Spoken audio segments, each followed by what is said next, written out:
Okay, week 11. Finally made it. Let's watch. This week had to be much simpler because I'm not doing great. Um, my spinal shot's in a few days. So, the first one. So, we'll see. Anyways, so this week I had to do something simple, very, very basic, quick, something that hopefully anybody can do. So, it's going to be a garland for Halloween, wall, door hanging type thing, felt. And you got to start everything with some kind of a template. So I draw on thick paper because you need, I don't know, sturdiness. So I draw like a pumpkin, uh, tombstone, and a ghost. I wanted it to be super simple, super basic, but I wanted to still make something. I'm still going to try to do something as much as I can. So cut out your little templates so that you can do your felt pieces. And then it's going to be, I made these out of a bucket of felt. Any colors that you have will work. I did just basic, normal colors. Um, so it's felt, scissors. If you use a template, for me, if I try to do things freehand, they don't. It's not shaped at all. I tried to do a ghost freehand. It didn't, I don't know what happened. It was a blob. There was nothing ghost shaped about that. So I make a template. In my opinion, that's necessary. Okay, what else was necessary? Um, I used a hot glue gun, no sewing. I was not going to try to sit there and sew that. And then you need stuffing of some sort. So, in my experience, the cheapest stuffing you can find is from a pillow. Um, Polyfiber, polyfill, all of that, um, substantially more expensive if you get it as polyfill. But if you get a polyfill pillow, you're getting a much better deal. So I do the pillow and then I put it in plastic bag in the craft area so we can use from the pillow. So I have one of the littler bags because little project you can't just be sitting with the whole pillow. Anyways, I'm gonna just ramble forever. You also need scissors and then stuffing if you're gonna use stuffing. You could also use wadded up paper if you want, crumpled up newspaper, and then what else did I do? When I wanted to cut them out both at the same time, so I folded the what's that stuff called, felt. I folded the felt so that I would do 4 pieces at once, you know, because everybody needs 2 sides. Don't know if that. Okay, anyways, lost my train of thought. Oh, and also you have to have some kind of a ribbon to put it on, of course. So I have this ribbon I've had for years, don't know where it came from. It's orange with a stripe in the middle, so it feels Halloweeny and I love it. So I put one piece of the felt shape down and then glue the ribbon through it and then put the other piece of the felt on top of that, with a little piece of the stuffing in it. But it's kind of hard to work around the stuffing. So if you make a little pocket with the glue and then put the stuffing in and then try to like close the bottom, they popped open a little. I mean, I was a little messy. Also, those little squares of green are grass. I was really not feeling it this week, so I didn't cut the grass into grass shape. I just cut a square with lines in it, and I'm calling that grass. I needed it to be easy so that it would happen, and it happened. Okay, so grass rant over. Also, you don't need it, but I used paint on them after, just acrylic paint pens to draw the details because I wasn't going to embroider them and I wanted them to have a little bit of detail. So that's the mandatory stuff. Well, mandatory depending on if you sew it or don't fill it. Anyways, when I closed that thing's pumpkin, I made too many stems. I was gonna do a filled stem, but then I realized if you put one of the pumpkin stems in it and then close it, you're good. I just went for that. So now I just have 2 random stems sitting in my felt tub. Lonely. I considered making extra pumpkins because I have lonely stems. So, anyways,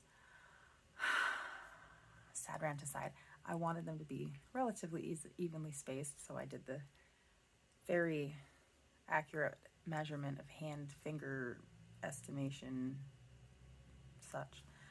Anyways, my fingers are so cold. I think that's because of the heart medicine. Anyways, I lost my train of thought. So my ghost is not what I wanted my ghost to look like. I struggled to figure out a ghost shape. How do you make a blob that's alive? Like a ghost is a blob that's alive, but it's a certain shaped blob. So I'm not blobbing quite right. I attempted it. So then I thought, I got 3 shapes, right? And you got to somehow weave them on your string. In what order? I'm all super creative and stuff. I put them in the exact same order, like, tombstone, pumpkin ghost, tombstone, pumpkin ghost. So do whatever order you want. I could have made one more to make it like a little bit more of a special order, but I didn't think to. Also, I didn't want it to be hard because this week has been hard. Physical therapy, one of the days, caused so much numbness that I just, oh my God, that was terrible. So I was afraid of physical therapy after that. And definitely not able to put a few days into an art project. I was lucky that I had a few hours to put into my art. I have not done much this week. So, and since the spinal shot is in a few days, I don't know if I'm going to be doing anything this week. We'll see how that goes. I've been told by other people who've gotten the shot that it's not pleasant. So I'm not looking forward to this. Considered all my options, and this is my options. So moving forward, 'tis life. And everybody says, hopefully it helps. What does that mean? Because it's experimental. And I was told it's not going to help the numbness. So then what does that mean, help? Help. What's it going to do? Is it going to unflatten the spinal cord? Is that even physically possible? I don't think so. Once you flatten your spinal cord, is it always and forever flattened in that spot? You got me? Also, if you deform your spinal cord in your neck, is it always deformed? Or, because I was told these shots are experimental, and that all treatment is experimental, and that the spinal cord is basically not fixable with modern medicine. But the spinal column can be adjusted. I don't know, something like that. I don't know. He explained the shot as throwing a bucket of water on a fire. So we'll see how that goes. We don't want to see how that goes. We don't want to do that. Anyways, my garland. I mean, I was happy with it when it was done.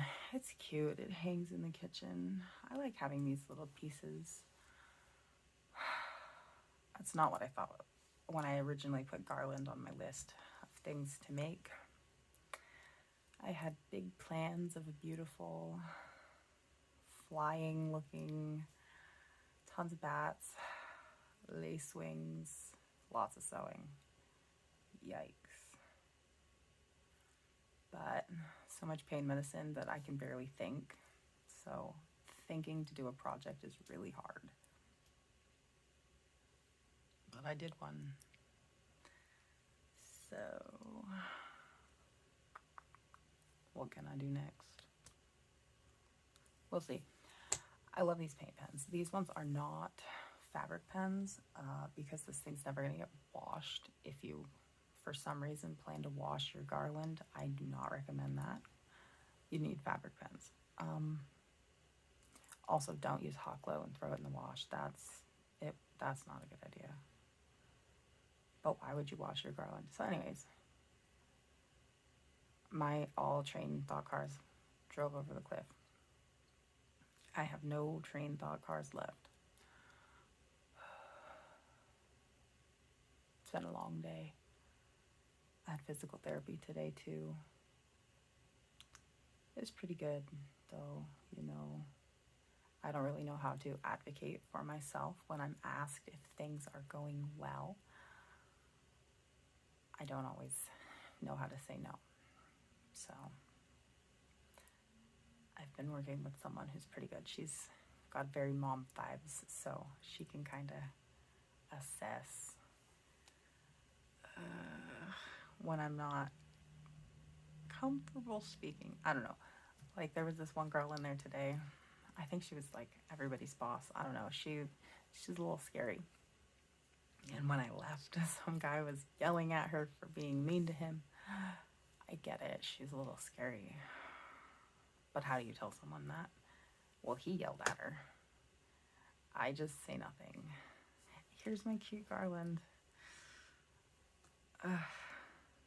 It's cute though. I mean, basic. And it was like, what, an hour and a half maybe?